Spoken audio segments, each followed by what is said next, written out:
अर्धा लिटर पाण्यात 1 वाटी हळद रात्रभर भिजवा आणि सकाळी हे पाणी 20 मिनिट उकळवून त्यात 2 चमचे नारळ तेल, 1 चमचा काळी मिरी पावडर टाका.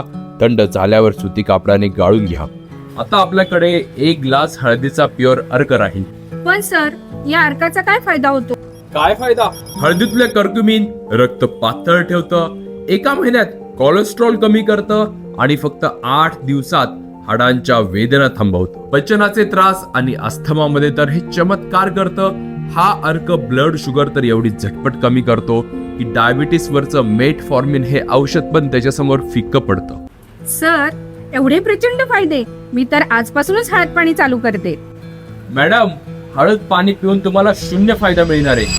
कारण हळदीतलं कर्क्युमिन हे फॅट सॉल्युबल असल्यामुळे साधं हळद पाणी पिल्याने कर्क्युमिन शरीराच्या सर्क्युलेशन मध्ये न येता पचन मार्गातून आहे तसंच बाहेर पडतं. त्यामुळे सांगितलेल्या पद्धतीनेच अर्क बनवा. ओके, पण सर, हा अर्क प्यायचा कधी? हाडांच्या वेदनेसाठी सकाळी अनुशापोटी प्या. पचनाचे त्रास, कोलेस्ट्रॉल आणि शुगर साठी प्रत्येक जेवणानंतर प्या. आणि डिप्रेशन, त्वचेचा त्रास आणि झोपेचा त्रास जर असेल तर रात्री झोपताना हा अर्क प्या. पण हा नुसताच प्यायचा का? नाही, 10 चमचे अर्क कोमट दुधात किंवा गरम पाण्यात टाकून प्या. आज खूप छान माहिती मिळाली सर. पण हाडांची खूप झीज झाली असेल तर काय करायचं? जर हाडांची पूर्ण झीज झाली असेल तर हा हळदीचा अर्क तर प्याच, पण त्याचबरोबर जीवन ऊर्जामध्ये येऊन हाडांसाठी विशेष रूपाने बनलेली प्लाझ्मा चिकित्सा करा आणि हाडांमध्ये नवीन प्राण ऊर्जा भरा. धन्यवाद सर.